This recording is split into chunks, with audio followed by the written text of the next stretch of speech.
Are you stuck? What about unhappy? Join Alena Chapman, author, mentor, and life coach for 30-minute moments as she challenges you to get out of the doldrum and start living your life to the fullest. It's time to celebrate that life with 30-minute moments.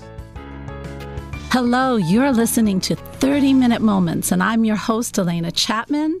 And today, this man has been coined the $1 Million Man.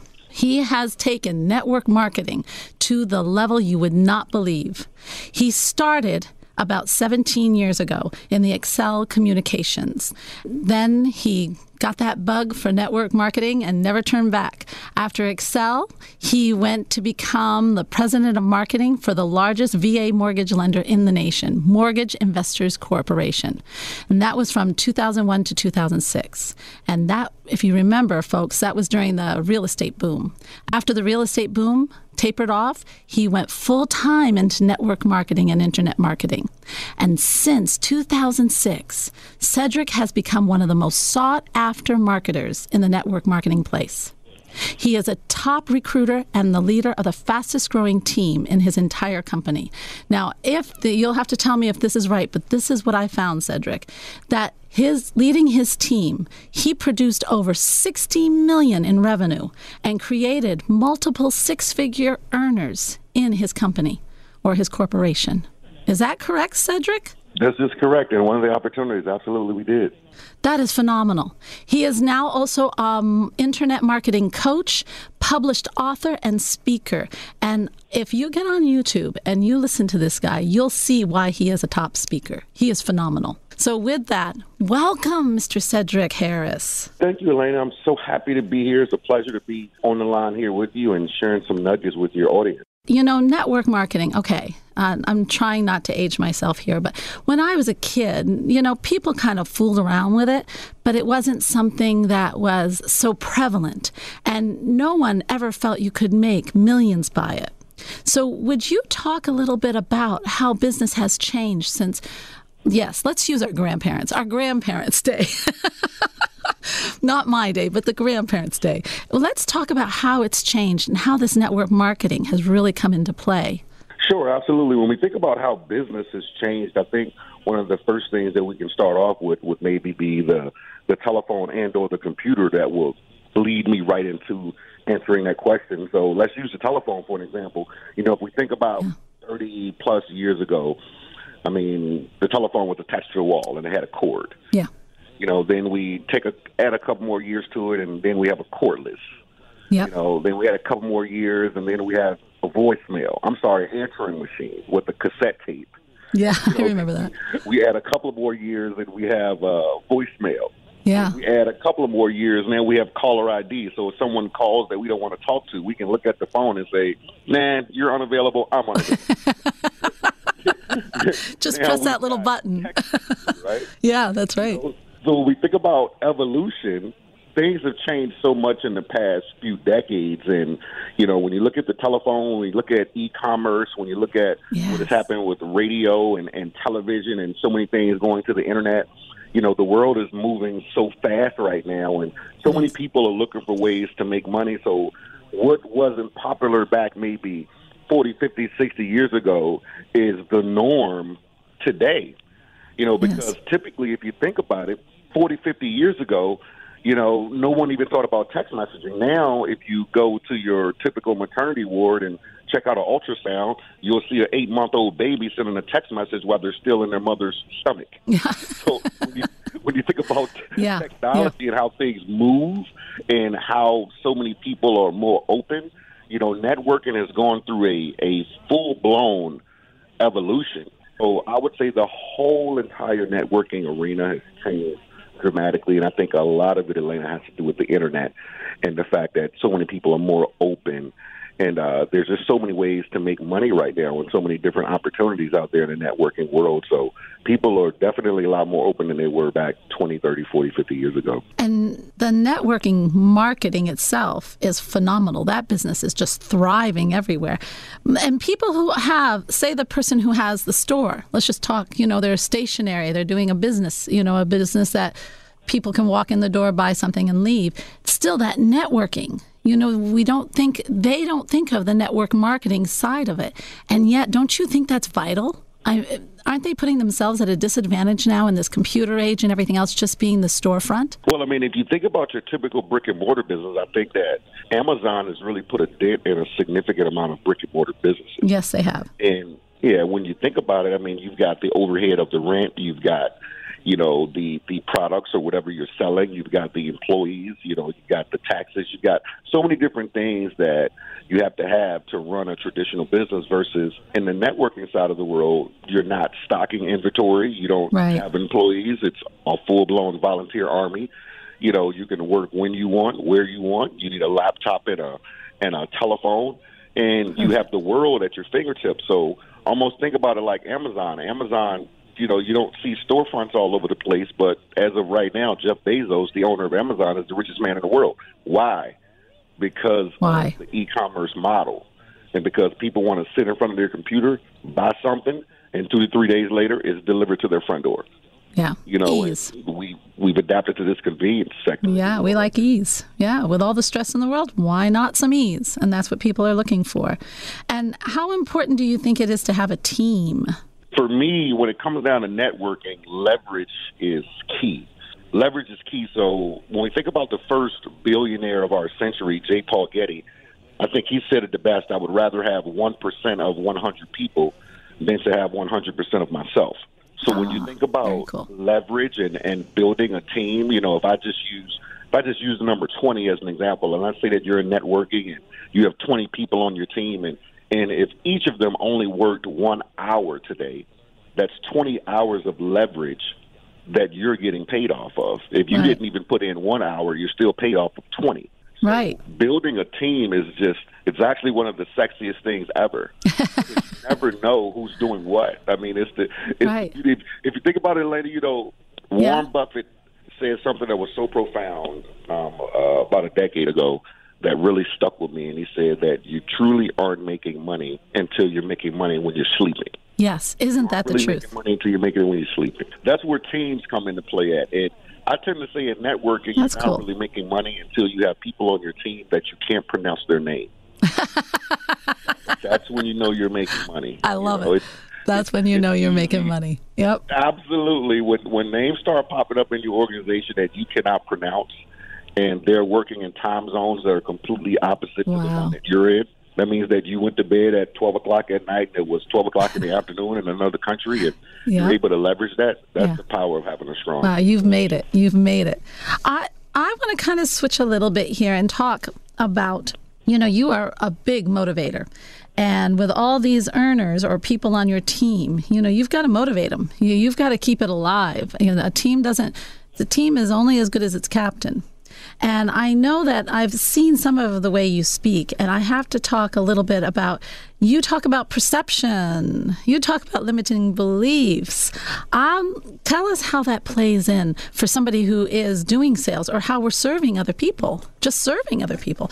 How does that perception hurt or help us? You know, I think in network marketing, there's definitely there's still a certain perception that people give people that are in networking, which is kind of weird, especially based upon what's going on in the world today and how technology and things are really, truly moving. But I think truly we cannot, as a human race, a lot of us have to really understand that when we leave this planet, we're not answering to another person. So as we are walking around, you know, as quote-unquote human beings on this planet right now, we have to live for the reason that we're here. There's some people that aren't here right now, so we have to obviously understand those two most important days in our life, the day that we were born and the day that we figured out why. Right. You know, and once you figured out why, it's your duty to really live truly that out every day. Yes. You know, so I think so many people walk around being concerned about what people think, you know, especially you know, the stigma of network marketing. It's funny to me sometimes because, you know, I see a lot of my family members, and I've been full time in this industry for almost 13 years now. So, You know, sometimes my family will see me sometimes and say, "Hey, Sid, you still working that pyramid thing?" And I look at them and smile and say, "You still working that job thing?" You asking me, am I still working a pyramid thing? I mean, I get up when I'm done sleeping, and you get up to an electric rooster. There's a difference. Okay, there's a difference. Which side do I want to be on? Absolutely. So it's all about creating that leverage, understanding that people are going to perceive you. Everybody has an opinion of you, whether it's good or bad. You are listening to Cedric Harris, and this is the show that brings you these awesome people. This is 30-Minute Moments, and I'm your host, Alena Chapman. You're listening to 30-Minute Moments with Alena Chapman, helping you discover your true purpose on WOWO and at WOWO.com.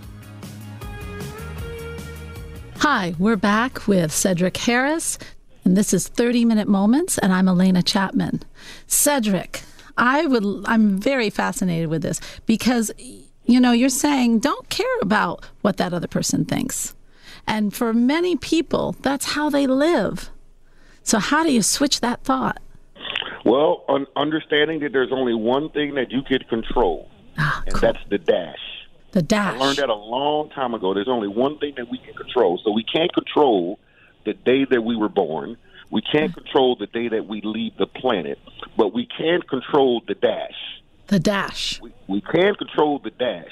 So if it was 1964 that I was born to 2018, so 1964 to 2018, we have no control over either one of those dates, but we control the dash.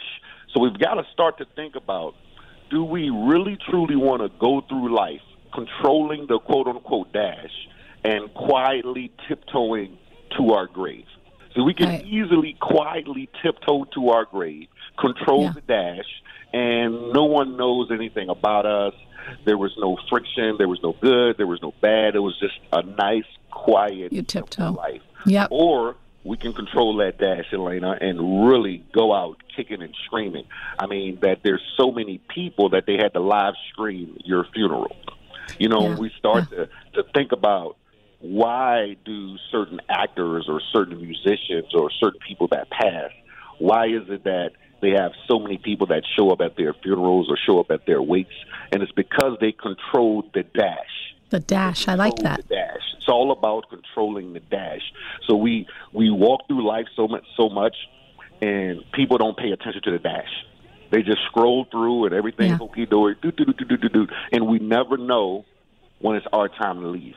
Right. So as we are here and we're quote-unquote controlling that dash, it's having as much fun with the dash as humanly possible. Yeah. Truly being married to perceptions and concerns about what other people are going to think. Because when we leave, what are their thoughts to us anyway? I mean, we don't have their thoughts anymore. So it's all about controlling that dash. And plus, folks, you know, when people they're not really thinking about you. I know that's horrible to say, but people are in their own life, and they're really not thinking about you. So that perception that it's so important what they're thinking is so false anyway. We don't need to worry about it because half of the time they're so wrapped up in their own world that you come and go like the wind in their mind. Absolutely. I agree with you 110%. Oh, I love it. I love 110. I like this man. All right. So when you have, now in sales, you say, I love this, you can be average. And will you define average and then define crazy for me? Because this concept, I want them to hear. So I always tell people that the opposite of average is crazy. And again, a lot of this comes down to perception of what people think about you anyway. Yeah. And going through life average really isn't that exciting. I mean, what's exciting about being average? And when you think about people that are above average, I always use the old Steve Harvey analogy when he talks about, you know, at some point in life you're going to have to jump. And average people, you know, they look at people at the end of a mountaintop, and they see people flying and achieving their dreams, whatever they wanted to be, an author, a speaker, a motivator, a networker, a teacher, a pipeman, whatever they wanted to be in life. You've got average people that are looking at these people flying around, hitting their goals. Yeah. But then the average person, quote unquote, the average person is just watching them. Yeah. Is just watching them without jumping. Yes. So for those people that want to live above average, you're going to have to jump. You're going to have to jump. You're going to have to live outside of your comfort zone. And my definition of truly being average is just living comfortable. Living inside of your comfort zone. If you want to be above average, you're going to have to do something uncomfortable every single day. And the only way to become comfortable in life is to become uncomfortable. So as I listen to you, Alena, for an example, your voice is so soothing and relaxing that it seems as if you've been doing this radio for like 50, 60 years. Well, thank you. That takes practice, though, right? That yes. Start off that way, right? That's above average. Right. You had to practice some things. I'm sure there's probably some things that were a little uncomfortable in the beginning to get you to where you are today. So for those people that are saying, hey, I want to be above average, I'm tired of living this average life. Well, look at all the things that you're doing on a regular basis that are comfortable, that are inside of your comfort zone. And then look at the people that are above average and tell me if they're not living outside of their comfort zone. They have to get uncomfortable on a regular basis. And again, the only way to get comfortable in life is to first become uncomfortable. So become comfortable with being uncomfortable. Understand that average is a good thing. I mean, crazy is a good thing. Crazy is a good thing. As it's bad, crazy is a good thing because the opposite of crazy is average. And one of the definitions of average is the highest degree of poor. Who wants to be the highest degree of poor? Nobody. Yes, nobody. You know, it's so funny because I decided a long time ago to go after my passion. And was I nervous even starting this radio show? Yes, the butterflies were going crazy in my tummy, you know? But I've learned I actually like that. I have a friend who actually says, Alena, you're the type of person that jumps out of the plane with no parachute, but somehow on every cloud, you've stored either something to get you down to the earth safely. But when you start living life that way, and I know some people are thinking, oh, no, not me, but you know, it's fun. It is so fun. Every day you get up and think, wow, what can I do today? What can I do that just stretches me and just you feel so good at the end of the day? Don't you agree? I agree 110%. I just and you also get that sense of accomplishment at the same time. Yes. That's really what it's all about. You never have trouble sleeping because you're accomplishing during the day. You are here listening to Cedric Harris, and I'm so happy to have him here on 30-Minute Moments, and I'm Alena Chapman, your host. We'll be right back. This is 30-Minute Moments with Alena Chapman, helping you find your inner self every Sunday on WOWO and at WOWO.com. You are listening to 30-Minute Moments with Alena Chapman, and our guest today is, oh my gosh, you have got to hear more about this. He's got this tremendous exercise we're going to do this time. This is Cedric Harris, and I'll tell you, when I heard this, when I learned about this exercise he does to help you empower yourself to jump out of that comfort zone or out of that plane, whatever, just really go forward. You're going to love this. This just blew my mind. Hello, Cedric. Hola, Alena. I bet you don't know my next question. But I really want you to explain this fantastic exercise that you do with people that just helps them to just feel their power and really step out of that comfort zone. There's a couple of practices, but I got a funny feeling you're talking about the Superman practice, and I think that... I am. Okay. I love this. It's actually pretty simple. It is. I think a lot of people have obviously, heard of Tony Robbins and have maybe been to a Tony Robbins event or seen him on TV or listened to an audio, whatever the case may be. And Tony always talks about changing your state. Yes. When you want to feel better or if you're feeling down or whatever the case may be, it's all about changing your state. I think that every last one of us has a Superman S on our chest. And the people who are out there living their dreams and living their lives, you can really almost see their Superman chest, their Superman cape, their Superman sign. And then there's the people that aren't, you really don't see it. So one of the ways to really pull that out is people sometimes forget the power of affirmations and the power of positive talk. Right. And them really drilling things into their own mind because our subconscious mind really runs our life. Yes. And Yes. so many people fail to realize that. So I kind of teach people to when they're up in the morning, or maybe when they want to change their state, that they go into the bathroom or go somewhere where there's a mirror at, and act as if they have a Superman cape on that is under their shirt. And like they're ripping open their shirt and screaming at the top of their lungs. Now, I'm not going to make any noise on this call because it's going to seem pretty weird if I do it on the call. But just standing in front of your mirror and opening up your chest as if you already know that there's a Superman cape under it, and really yelling to the top of your lungs so you can change your state of where you are right now. You might be in a negative state of mind, and you need to switch it really quickly because you got a conference call, or because you got a launch call, or because you got a very important meeting, or whatever the case may be. So standing in front of that mirror, acting as if you're already Superman, yelling to the top of your lungs for 5 to 8 seconds to really get out any bad energy, and also to bring in any good energy that you're looking to bring in, and start to think as if you are Superman or Superwoman. Now, here's what's crazy. Yeah. Some people might listen to this, Alena, and say, "Oh, that's really simple. That's Well,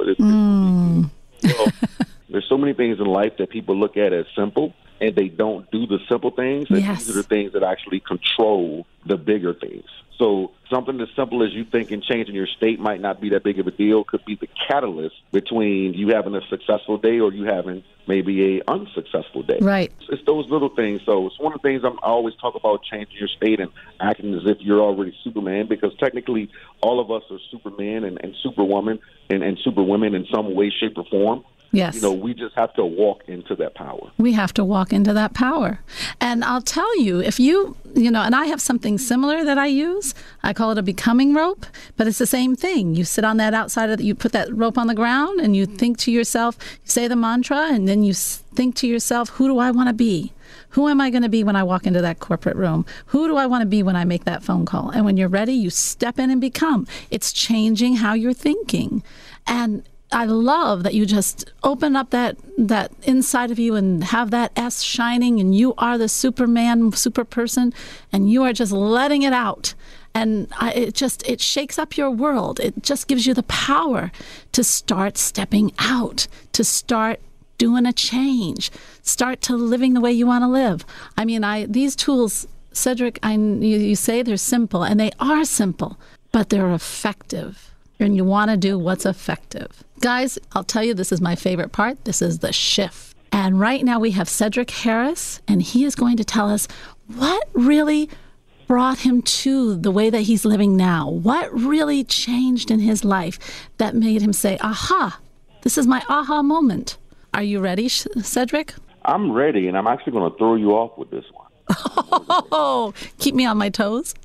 There you go. Absolutely. Okay. All right. So the shift for me, I will tell you, I'm 42 years young. I'll be 43 years old. And the shift for me is when I was 18.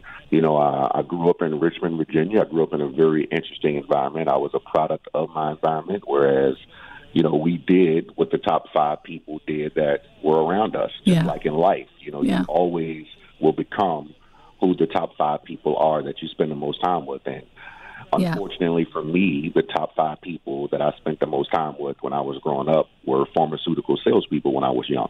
And we weren't selling, let's just say stuff that sells at CVS or Walgreens.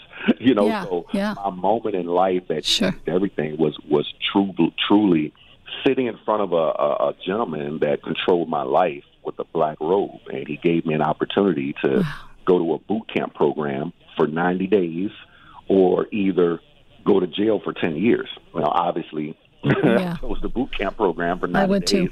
Yeah. And I thought it was going to be easy. And ironically, it was the hardest thing I ever had to do in life, where 42 of us went there and only 12 of us went home. Now, some people might say, well, what was the shift there? Here's the shift. The shift is when you're 18 years old and someone else has their life in your hands, and you know that you saw 41 other people come into an environment with you, but only 11 of them went home with you 3 months later. That was a eye-opener. But it proved to me that as I fast forward 23 years later, At the moment, Alena, I didn't know why that was happening to me. I actually thought my life was ending. Yeah. But little did I know that God was actually setting me up to be able to empower and encourage other people that have been raised in the same situation that I was actually raised in. And 9 years after going through that process, I became a millionaire. Now, I say all that to say, why did that happen? If that 90 days didn't happen in my life, I truly believe that 9 years later I would have never became a millionaire. I truly believe that I wouldn't have had the focus to be able to build network marketing like we've been able to build it, as well as affect people in the way that they need to be affected, knowing that, hey, somebody puts their pants on just like you. They may have gone through different issues in their life just like you have, and yet they still overcame those issues. So for me, that was my big shift. I hid it from people for so long until one day, one of my coaches back 9 years ago, he put me in front of a room of about 50 some odd people and forced me to tell the story detail to detail. And I didn't really want to do it, Alena, because it was that perception thing that we were talking about earlier. Yep. And after I did it, over the next 3 days, I would say 70% of the people that were in the room actually joined my network marketing business at the time. Wow. I asked my coach, I said, why did so many people join? Oh, my gosh. After I told the story, he was like, because nobody wants to see success on success. People love a good comeback story. And he said, there are people in the audience that were looking at you that were like, if he can do it, I can do it. So there might be someone that's listening right now that thinks that, 5 years ago, 10 years ago, 20 years ago, something happened inside of their life that is causing issues in their life right now, which technically it probably was a blessing. Right. And sometimes we don't know why certain things happen, but I'm a true believer that God never gives us more than what we can handle. Never. And sometimes we don't know what the reasons are at the moment. Right. And once we figure out those reasons, everything changes. So for me, that was the shift for me. It's beautiful. I can't I wouldn't take any of it back. I live in Florida. The only thing I can't do what everybody else can do is vote, but we live in Florida. Our votes don't count anyway, so it doesn't matter. How can people get hold of you? That's so funny. How can people get hold of you? Where can they go to learn more about you? They can learn more about me at CedricHarris.com, CEDRICK, CedricHarris.com. Or they can find me on Facebook. I'm really, really active on Facebook, just under my name or under my fan page. Those are really the places that people can find me. You have been listening to Cedric Harris, and I'll tell you, you've been hearing this over and over, but it is these things that we go through in life that build who we are, and if we use it in the correct way, no matter what it is, we can bring so much good to the world and so much good for ourselves. You are listening to 30-Minute Moments, and I am your host, Alena Chapman.